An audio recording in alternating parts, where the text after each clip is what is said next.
Hello বন্ধুরা, hello guys, দেখো এটা কাশীনগরের স্টেশন। হ্যাঁ দেখো, টিকিট কাউন্টার লোক নেই, কিন্তু ট্রেন আসার টাইম হয়ে গেছে। দেখো এখানে লোক নেই, কেউ নেই। যে আমরা টিকিট কাটবো, দেখো 5:40-এর ট্রেন, তো 5:40-এর ট্রেন। আমরা এখনও দাঁড়িয়ে আছি আমরা এখানে, কিন্তু টিকিট কেউ যে দেবে সেই নেই। তাহলে আমাদের যে টিটি ধরবে, আমরা তাহলে কি করব তুমি বলো? এতগুলো মানুষ দেখো দাঁড়িয়ে আছে, আমরা সব টিকিট কাটবো বলে। তাহলে এই কাশীনগরে একটু যদি ট্রেন লেট থাকে, বলবে এখন বাকি আছে, টিকিট দেওয়া যাবে না, পরে দেবো ট্রেনের টাইম হলে।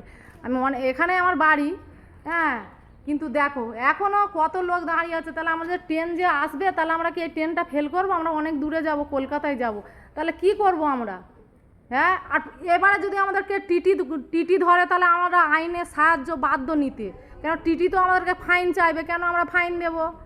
হ্যাঁ, এই যে টিটিরা এখানে আমরা টিকিট কাটবো, টিটিরা তো শুনবে না যে না তোমরা টিকিট কাটুনি। কিন্তু আমরা যে টিকিট কাটিনি, টিকিটওয়ালা তো টিকিট দিলে তবে তো আমরা টিকিটটা কাটবো। সে টিকিটের লগই নেই। দেখো পুরো দোল লাগানো, দেখো ঘুমোচ্ছে না কি করছে, তালা মারা, দেখো তালা মারা, দেখো তালা মেরে দিয়ে কোথায় গেছে দেখো। এটা দেখো তালাটা মারা, দেখো যে আমি যে মানে কি বলবো আর, এদের মানে কোনো জ্ঞান নেই যে একটা টিকিট কাটবে কি হবে। দেখো আমরা কতগুলো লোক সব দাঁড়িয়ে আছে, দেখো। হ্যাঁ, আমাদের যে ধরবে তখন কি হবে বলো?